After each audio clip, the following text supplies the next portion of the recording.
You've got 5 seconds to pack up your bag and move to the public seating area, or you're leaving this airport in handcuffs.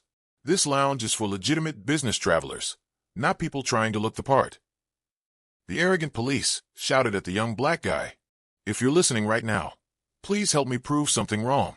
My friend said I can't get to 5K subscribers, but I believe stories like these deserve to be heard.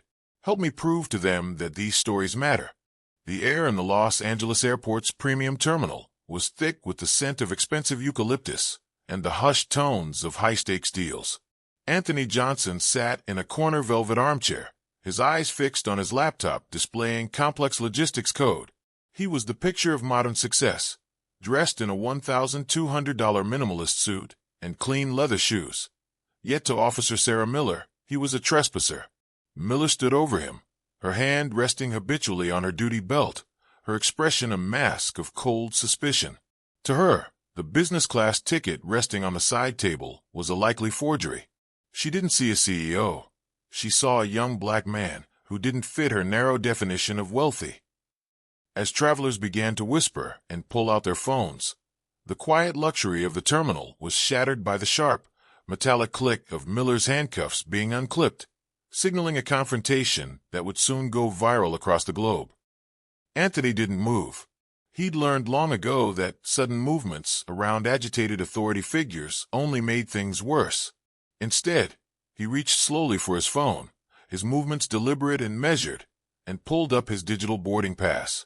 The screen glowed with United Airlines branding, his name in bold letters, Seat 4A clearly marked in the business class cabin. "Here's my boarding pass," he said quietly, his voice steady despite the dozen pairs of eyes now locked on the unfolding scene. "And my ID is in my wallet if you need it." Miller snatched the phone from his hand, her eyes scanning the screen with the intensity of someone determined to find guilt where none existed. Her lip curled slightly as she studied the details, tilting the screen as if a different angle might reveal some hidden flaw. "This could be photoshopped," she announced loudly, ensuring every passenger within earshot could hear her verdict. These days, anyone with basic computer skills can fake a boarding pass. I've seen it 100 times. A middle-aged woman in a cream-colored pantsuit gasped audibly. An elderly businessman lowered his Wall Street Journal, his reading glasses sliding down his nose as he watched with undisguised interest. Anthony's jaw tightened almost imperceptibly, but he reached for his wallet with the same careful precision. He extracted his driver's license and a sleek black American Express Centurion card, the legendary black card that required a net worth most people only dreamed of. He placed them both on the side table next to his untouched espresso. Miller picked up the ID, holding it up to the light as if she were a Secret Service agent examining currency. She turned it over twice, ran her thumb across the holographic state seal, then shook her head with theatrical skepticism. "The weight's off," she declared, though she had no way of knowing what a legitimate California license should weigh. "And this lamination looks too perfect. Professional forgery operations have gotten very sophisticated, Mr. Johnson, if that's even your real name." She dropped the ID back onto the table with deliberate carelessness, then picked up the black card, examining it with the same theatrical suspicion. The raised platinum lettering caught the terminal's soft lighting, but Miller was already building her case. "Theft of services is a serious crime," she continued, her voice rising with righteous authority. "Gaining access to premium facilities through fraudulent documentation can result in federal charges. You understand that, don't you?" Anthony met her gaze directly, his expression unreadable. Around them, at least 4 phones were now recording, their owners trying to appear casual while capturing every word, every gesture, every damning second of Officer Sarah Miller's spectacular miscalculation. A woman in her early 40s with sharp eyes and a press badge clipped to her laptop bag had moved closer, her phone positioned at the perfect angle to capture both Miller's face and Anthony's calm demeanor. Jessica Chun, senior investigative correspondent for the Los Angeles Tribune, had been waiting for her flight to New York when the commotion caught her attention. She'd covered enough stories about racial profiling to recognize the signs immediately, and her journalist's instincts were screaming that this was about to become national news. Miller noticed the growing audience, and her jaw tightened. Instead of reconsidering her approach, she doubled down with the aggression of someone who'd never been held accountable. "Put those phones away," she barked at the surrounding passengers, her hand moving to her radio. "You're interfering with an official investigation. I can have you all removed from this terminal for obstruction." Nobody moved. If anything, more phones appeared. An older gentleman in an expensive suit stood up from his seat near the coffee bar, filming openly now, his expression one of disgusted disbelief. Two flight attendants in crisp uniforms had paused their conversation to watch, their professional smiles replaced with concern. "Stand up," Miller commanded, turning back to Anthony. It wasn't a request. "Stand up right now and place your hands where I can see them." Anthony closed his laptop slowly, the soft click of the lid shutting somehow louder than it should have been in the tense silence. He rose from the velvet chair with measured grace, his 6-foot frame towering over Miller despite her aggressive posture. His hands remained visible at his sides, but he didn't raise them. "Officer, I've shown you my identification and my boarding pass," he said, his voice carrying across the terminal with the calm authority of someone used to addressing boardrooms. "I'm a paying customer with every right to be in this lounge. What specifically am I being accused of?" Miller's face flushed red. The question was reasonable, asked in front of witnesses, and it exposed the hollowness of her position. She could feel the cameras on her, could sense the judgment radiating from the crowd, and it only fueled her determination to prove she was right. "You're being accused of criminal trespass and forgery," she snapped, stepping closer to him in a clear attempt at intimidation. "And if you don't cooperate fully, I'll add resisting arrest to that list." Jessica Chen's thumb never stopped recording. She'd already typed out the first tweet in her head. "Breaking.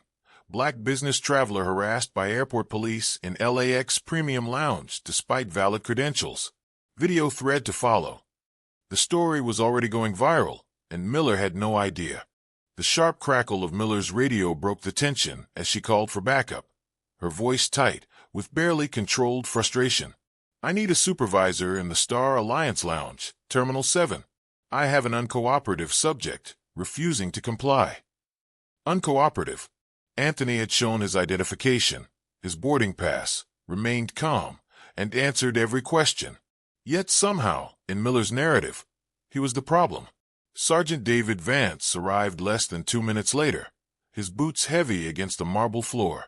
He was a thick-necked man in his late 40s, with the walk of someone who'd spent his career enforcing his will through physical presence rather than reason. His eyes swept the scene, the crowd of witnesses, the phones, the well-dressed black man standing with quiet dignity, and made his assessment in seconds. He didn't ask questions. He didn't request a briefing. He simply moved to Miller's side, a show of institutional solidarity that spoke volumes. "What seems to be the problem here?" Vance asked, though his tone suggested he'd already decided there was only one problem in this scenario, and it was Anthony. "This individual is in the premium lounge with what I believe to be forged documentation," Miller said, her confidence renewed by the presence of backup.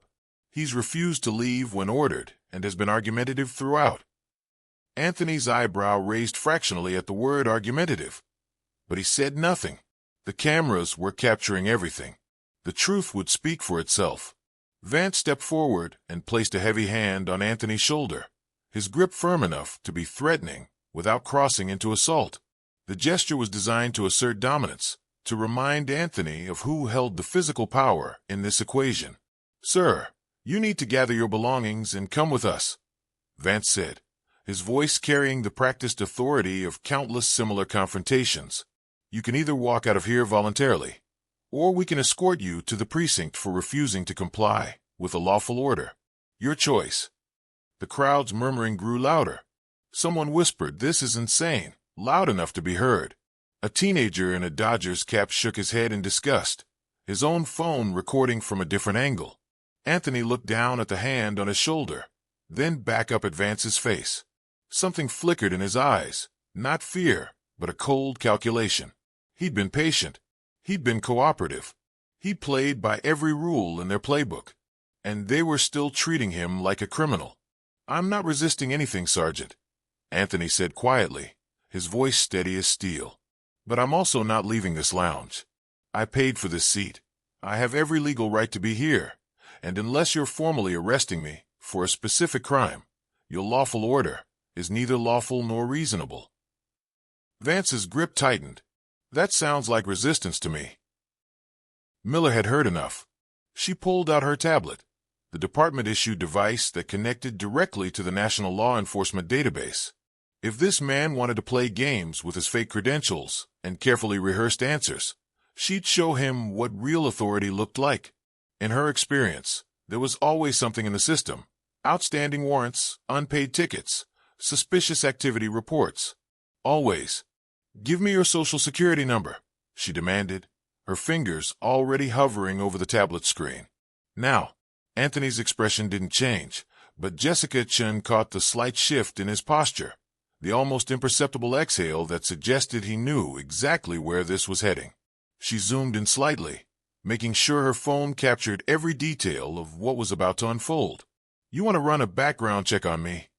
Anthony said, not quite a question. "In front of all these witnesses. You're certain that's what you want to do?" It wasn't a challenge. It was something closer to a warning, though Miller was too far gone in her conviction to recognize it. "I don't need your permission," Miller shot back. "Your social security number. Final warning before this becomes an obstruction charge."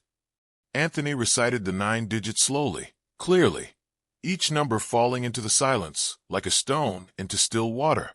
Vance kept his hand on Anthony's shoulder, ready to escalate to handcuffs the moment the system confirmed what they both assumed was inevitable.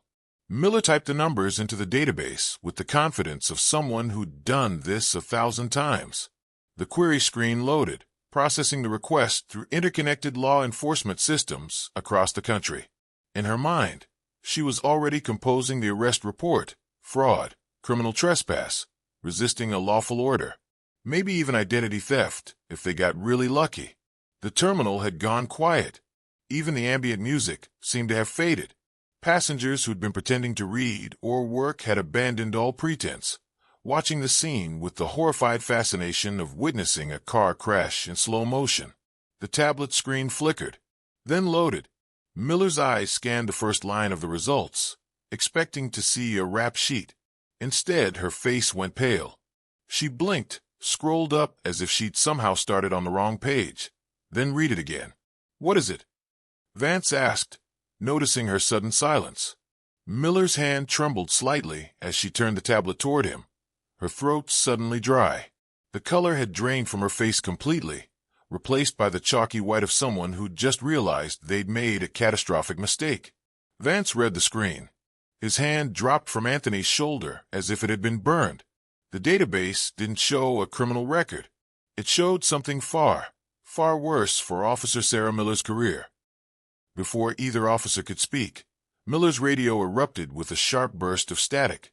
The voice on the other end was dispatch, but the tone had shifted from routine professionalism to something approaching panic. "Miller, Vance, coming immediately. This is priority 1. Vance grabbed his radio, his face still frozen in shock. "Vance here. What's the situation?" There was a pause, long enough that several passengers exchanged confused glances. When the dispatcher's voice returned, it was tight with barely controlled alarm. "Be advised, the subject you're currently detaining is Anthony Marcus Johnson, CEO of TechShield Solutions. That's the firm that provides the airport's entire security infrastructure, including our surveillance systems and access control software. He's also..." The dispatcher's voice dropped even lower. "He's a primary donor to the Los Angeles Police Foundation and is listed in our database as a personal contact of Commissioner Rodriguez. Priority status. VIP protection flagged."